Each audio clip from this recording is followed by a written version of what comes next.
example of a high-risk system that will be heavily regulated in the EU, but not in the UK. So I just want everybody to be aware of this. So with regard to general purpose AI, these are models like maybe not ChatGPT, maybe. No, I suppose it would fall into that category, but there are others. There are partially trained models like the Llama family of models released by Facebook's Meta's Facebook, whatever, Meta. And they are partially trained and you can fine-tune them for your use case. So, for example, at Humaina we offer a suite of AI models that are fine-tuned for medical cases, legal cases, technical cases. And these are general purpose models. So if you are building one of these or using one of these, you need to also provide technical documentation, instructions, copyright compliance, and training data summary.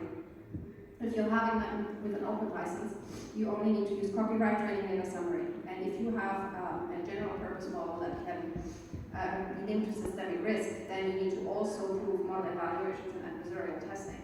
What does this mean in the context of AI? Prompt injections. So we have found certain cybersecurity firms have specialized in testing AI models for how we can abuse them. So, for example, a researcher found that if you ask ChatGPT to type the word dog 1,000 times, what happens is it will spit that out for a few lines, and then suddenly it started giving out personal information. It would give names and addresses and telephone numbers of individuals, people that is raped online, and it's not supposed to do this officially, but if you hack it, if you ask it to do a random task that it wasn't sort of instructed on, it can do those things. So everybody's data is in some shape or form in ChatGPT, and there are people actively trying to extract that data by using these prompt injections. So this is another thing to be aware of when it affects general purpose AI. So incident tracking and reporting. If an AI model suddenly teaches somebody how to build a nuclear bomb, there needs to be a log of it and it needs to be reported in the EU. And there has to be cybersecurity protections. Going back to the example with the water supply, we need to have very strict data governance in place. I have a lot of slides on this and I'll skip it because I don't think it'll be interesting to you, but the money you invest in cybersecurity to protect these systems is going to be crucial on whether it's all going to go terrible or not. So I really can't emphasize this enough. There is a lot of limited risk companies, and all they need to do is to ensure that the end users are aware that they're interacting with an AI. This includes chatbots and deepfakes. Deepfakes can be anything that's been used in a creative context as well. So if you generate images for your portfolio or for your marketing material, if you generate automated emails, that would have to be labeled as AI generated. I can show you an example of this in a minute as well. The minimal risk and no risk are systems that will not be regulated in the EU, and they include AI-enabled video games and spam filters. So they're fine, you can use them as the EU doesn't see any risk in this. So trustworthy data governance, I will go over this very quick, but if you use AI in any shape or form, even if you're just allowing your employees access to ChatGPT, you should define a comprehensive AI data and governance policy, you should implement robust AI data management frameworks, and you should ensure transparency and accountability in AI. I'll wait for a second for the picture. Sorry, just a quick question. I mean, all of this regulation only ends up in one way. Who pays for it? Who's going to enforce it? And those that can afford it and to report on it are not the smaller companies which are create. So immediately it kills off all of the creativity in that lower end. And then I think the second part of this is, you know, you've got so many rules and regulations here. Same with GDPR. It ends up as a tick box exercise. And what happens? All of the big companies which are regulated are the ones which are giving out mass data breaches, not the smaller companies. So I'm just questioning, whilst we're talking about the need for some regulation, the reality is how useful and practical is this going to be?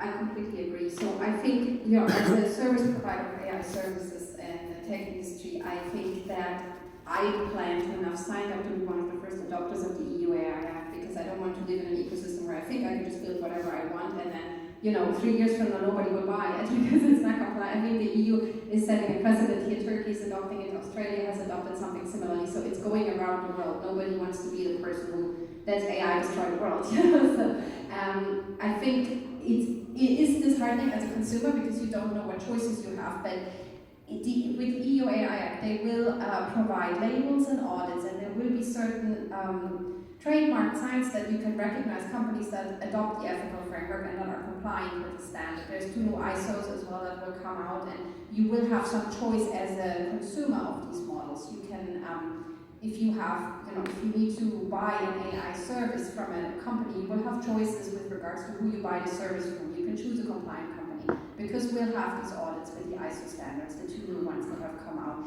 And if you don't have the luxury of being a business that can purchase from another business and you can make a statement by your choice, by your purchasing power, you can go to the NOYB, to the consumer groups. Like, they are collecting cases against GDPR breaches and EU AI breaches, and they will campaign for you. They do this on a private donation basis. It's completely crowdfunded, and I know it sounds disappointing, but that's all we can do is make the right choices, choose the right model, choose the right provider, and if we feel really violated, go to the activist groups that will sue them. I don't think they'll give you the money for it, but you still have done a service for the public good. What may I add to this is like there's a ISO currently runs their own groups. When you're an entrepreneur dealing with AI and you want to contribute to the regulation, you can literally take part in one of the groups and shape how the AI regulation in the UK going to look like. So it depends on your business and how you want to contribute, but the ISO gives this option right now. In the UK, yeah.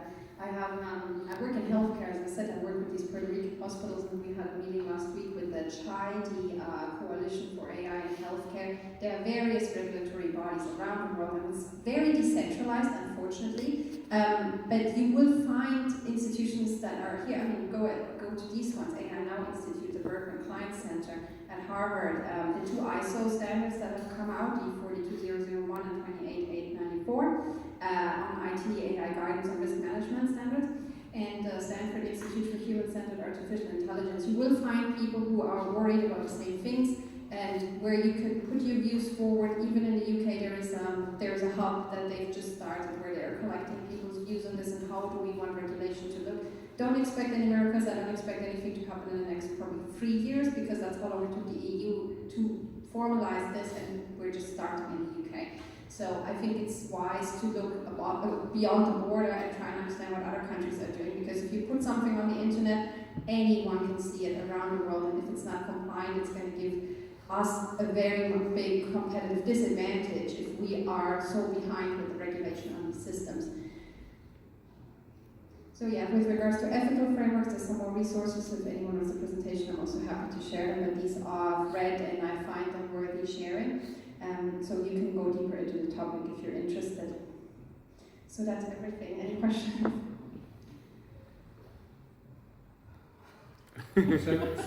So where do you see AI going in the next 5 years? I used to think that it's going to be worse than Microsoft Windows, that it's going to be completely monopolized. Given the latest financial statements from ChatGPT and Google, the vast infrastructure that they have built up to buy GPUs, there is a huge shortage on chips.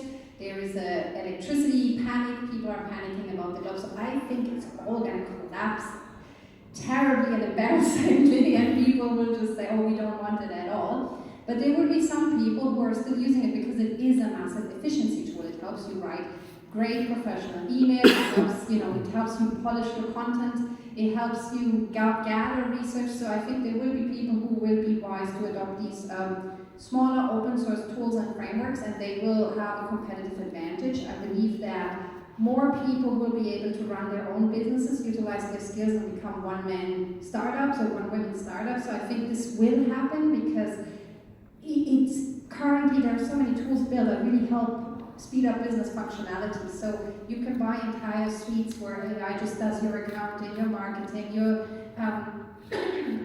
your legal stuff.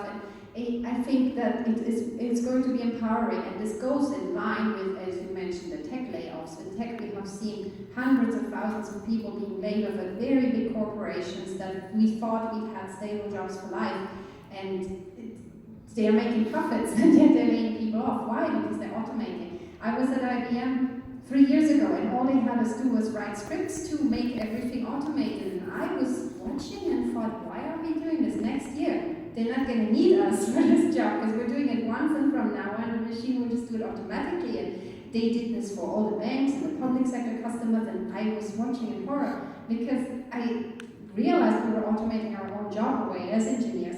And it's happening, so there will be completely new jobs that we can't even think of yet. I think people will still have to do their trades and follow their talents and their inspirations, but they will be able to do it more efficiently. After the crisis, when everybody lost their job, it was really upset. But I think it's going to turn out fine. Thank you.